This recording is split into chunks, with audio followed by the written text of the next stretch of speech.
Всем доброй ночи еще раз. Иногда в жизни случаются такие моменты, когда нужно брать управление в свои руки. Когда нужно верховодить. И в такие моменты приходят на помощь заговоры, магия. Есть у меня целая серия таких работ. Властные заговоры называются.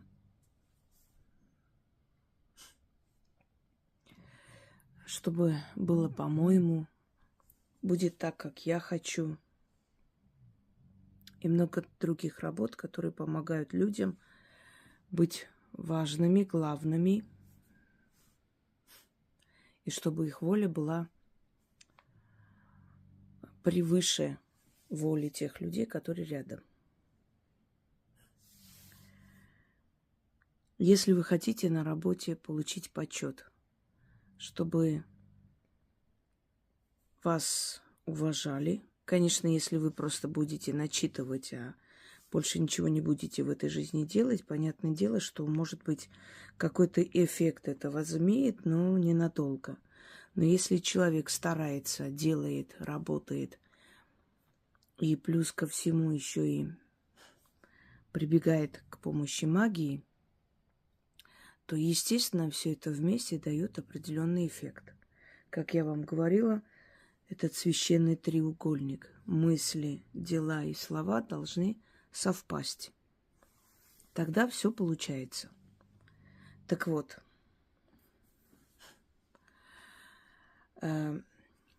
расставляйте вот так 6 восковых свечей. Это должно быть сделано ночью или вечером, когда солнце село, в темное время суток. Читайте 6 раз, да, зажигайте эти свечи, читайте 6 раз заговор.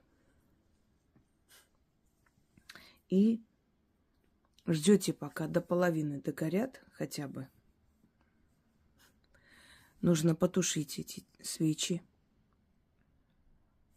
собрать их вместе, эти огарки свечей, положить в определенный маленький какой-нибудь мешочек, без разницы какого цвета, либо дома где-то спрятать, если вы дома хотите быть важной и главной,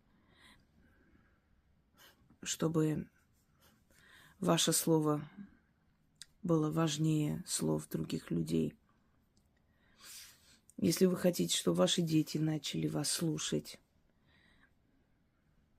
и чтобы некая сила им в хорошем смысле навязала вашу волю, потому что нормальная мать плохого для своих детей не пожелает, и для своего мужа в том числе.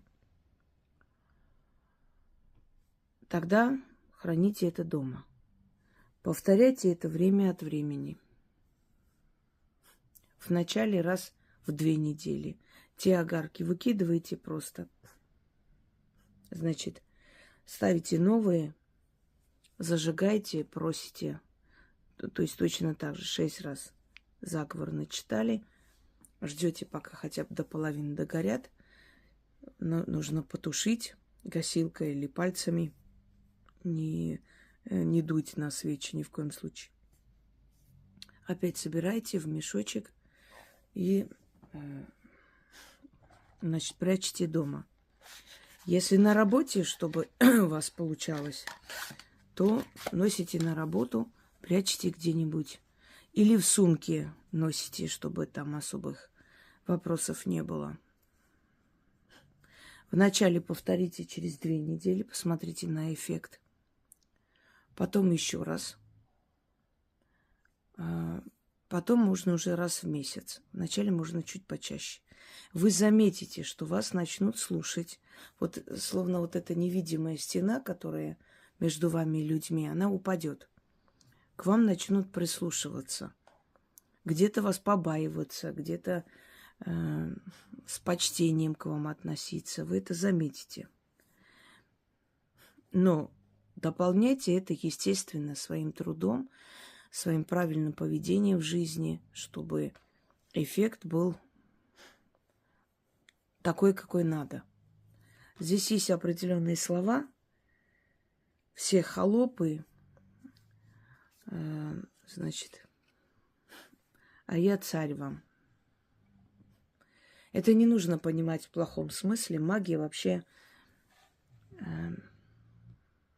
ну, не зря называли таинство, потому что не все вам понятно, и некоторые вещи могут прозвучать не очень приятно для слуха. Вот резануть так. Что значит все холопы? Я вам хочу сказать, что магию в белых перчатках не делают. В магии есть такие моменты, которые, если вам рассказать, вы вообще это не поймете и осудите наверняка, и как так можно. Но это магия. Поэтому воспринимайте это, ну, как можно смягчило этот момент, потому что есть определенные посылы во Вселенную, которые должны звучать как приказ, повеление. Никуда не денешься. Так положено. Теперь зажигаем свечи.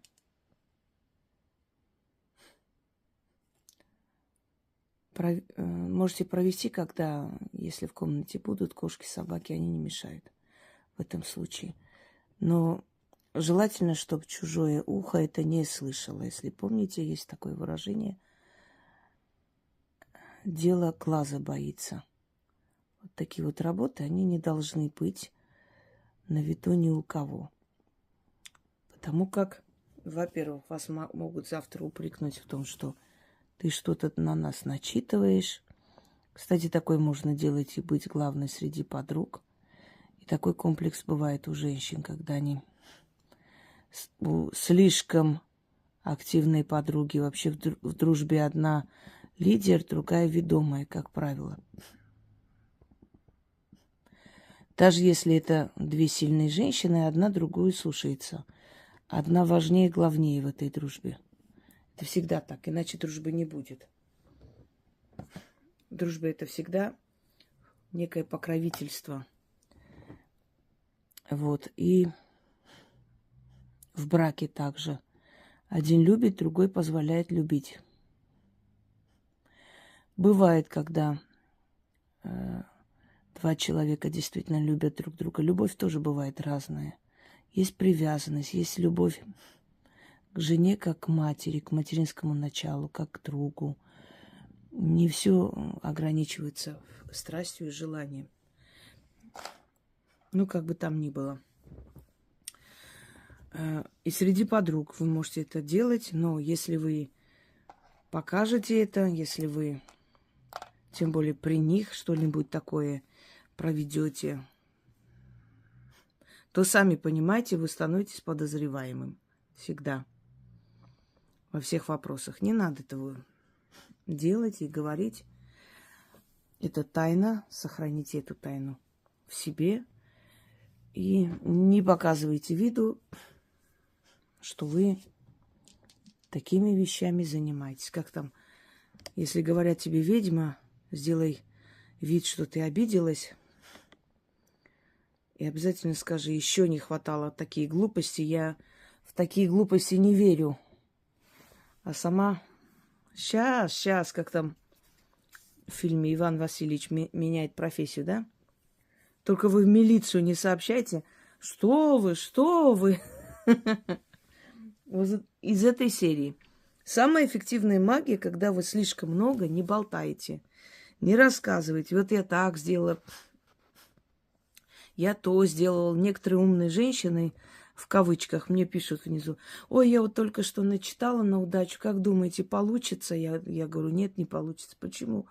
Ну, во-первых, потому что ты болтаешь здесь, а здесь читают тысячи людей, и мои враги в том числе, которые пожелали тебе уже, чтобы у тебя ничего не вышло. Во-вторых, ты еще не получила результат, уже говоришь об этом. И в-третьих, это твое неверие, ты не доверяешь этому ритуалу. Как может получиться, если ты изначально приходишь с сомнением? Вообще получается такое интересное или это все ерунда? Поэтому мой вам совет: пока вы результат не получили, никто не должен вообще слышать об этом и знать. Итак,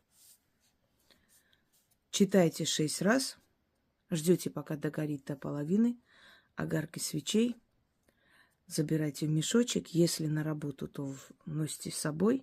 Если для дома, то дома прячьте. Вначале каждые 2 недели проводите, потом можно реже. Постепенно вы заметите, что ваша энергия настолько усилится, что вам начнут подчиняться и к вам будут прислушиваться. Ну, если вы совсем бесхребетная и безвольная дура, ну, тогда не думаю, что... Не, ну, получится, конечно. Ну, вот, например, дворник может вас побаиваться потом начать, но не более того. Это к тому, что такие ритуалы, вы должны по себе подбирать. Если вы боитесь при муже глаза поднять, как одна женщина... Вы знаете, самое вот неприятное, когда я смотрю, да, красивые женщины, вот восточная кухня, все, и они все себя называют келинки, вот невестки.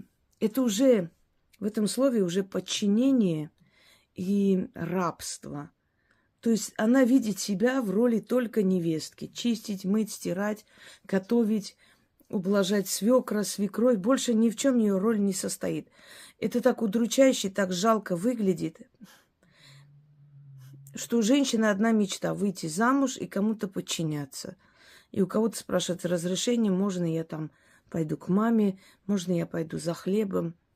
Страшно. Вот таким женщинам нечего это читать. У них воли к жизни нет. Они без руководителя, без вот этой вот мамы Розы с дубинкой, никто. Они пропадут по жизни. Поэтому не для таких людей рассчитана вот такая работа и подобные работы, а для людей, которые уверенные в себе, но чего-то там не хватает. Вот они хотят дополнить. Потому что такая работа, такой ритуал, он усиливает волю женщины, усиливает ее женскую энергию, ну и мужчины в том числе. Энергию человек усиливает, его вот эту властную часть, сторону развивает настолько, что у него пропадает внутренний страх. Ведь магия как действует? Вот это слово «навести чары», да, «очаровать». Это вот когда есть рычаг в голове, рычаг самоуничтожения, или который мешает, который вот поставил как запрет. Вот этот рычаг поворачивается назад, открывается. Мы наводим чары на запреты в подсознании, потому что все внутри нас. Мы можем все. Мы можем и в 50 лет иностранные языки изучать, и все что угодно. Мы все можем и на все способны. Часто задавать себе вопросы. Почему я вот не делаю, а почему я не могу пойти вот и жить в селе, как я хочу? Мы всю жизнь подчиняем, свою жизнь подчиняем чужим хотелкам. Дети так хотят, муж хочет, соседи хотят, родственники. Мы для себя не живем, а ведь это жизнь наша, правда? И вот задавайте себе вопросы. Вот я мечтаю жить в селе, а что мне мешает это делать? Ну, дети там, их будущее в городе. Дети выросли, живут своей жизнью, а теперь что мне мешает? А теперь внуки, не буду далеко от них, а как я поеду, а как я увижу. И закончится ваша жизнь, она не вечная, и у вас запасной жизни в кармане нет.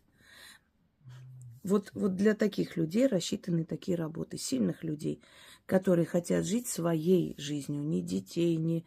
Нет, сделайте для них многое, для близких людей. Естественно, они ваши родные люди, на то и любимые, чтобы вы их любили и для них многое сделали в жизни. Но многое, но не все.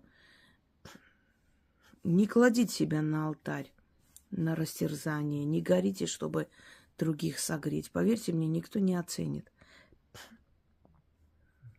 Вы просто уйдете с этого мира, так ничего не поняв. Они будут дальше жить своей жизнью. Итак, заговор.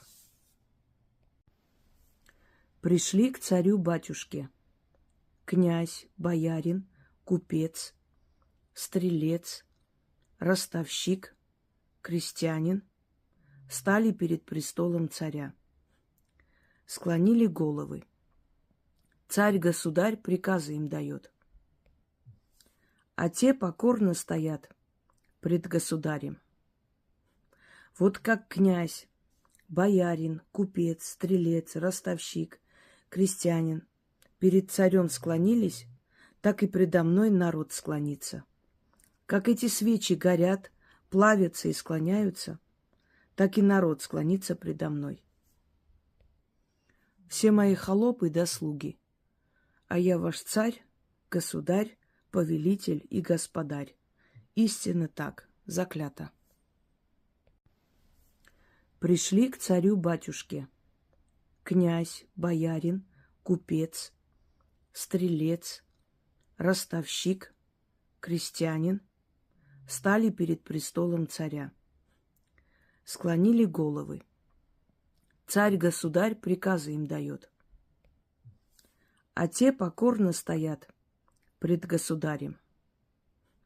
Вот как князь, боярин, купец, стрелец, ростовщик, крестьянин перед царем склонились, так и предо мной народ склонится. Как эти свечи горят, плавятся и склоняются, так и народ склонится предо мной.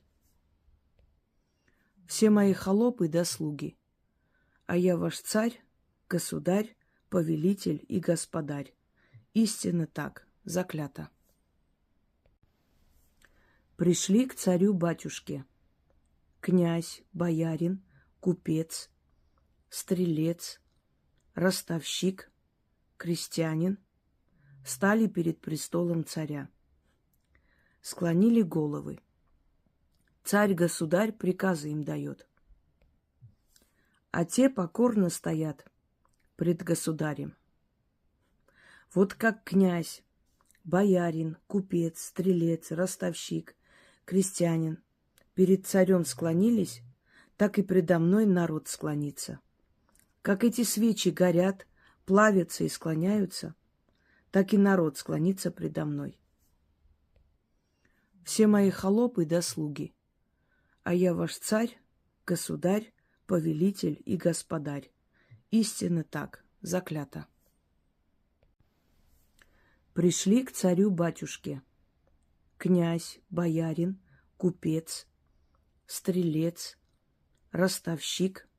крестьянин, стали перед престолом царя.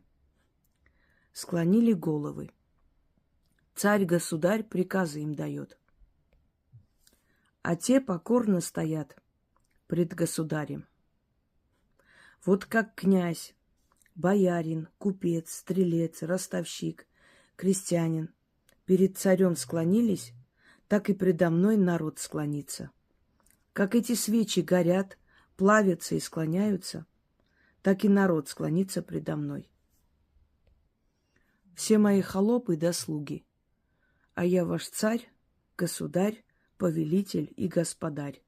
Истинно так, заклято. Пришли к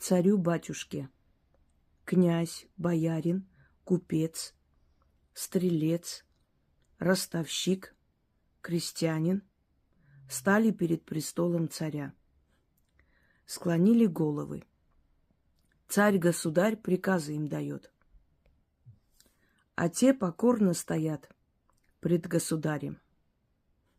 Вот как князь, боярин, купец, стрелец, ростовщик, крестьянин перед царем склонились, так и предо мной народ склонится. Как эти свечи горят, плавятся и склоняются, так и народ склонится предо мной. Все мои холопы да слуги, а я ваш царь, государь, повелитель и господарь. Истинно так, заклято. Пришли к царю-батюшке князь, боярин, купец, стрелец, ростовщик, крестьянин стали перед престолом царя. Склонили головы. Царь-государь приказы им дает. А те покорно стоят пред государем. Вот как князь, боярин, купец, стрелец, ростовщик, крестьянин перед царем склонились, так и предо мной народ склонится. Как эти свечи горят, плавятся и склоняются, так и народ склонится предо мной. Все мои холопы да слуги, а я ваш царь, государь, повелитель и господарь. Истинно так, заклято.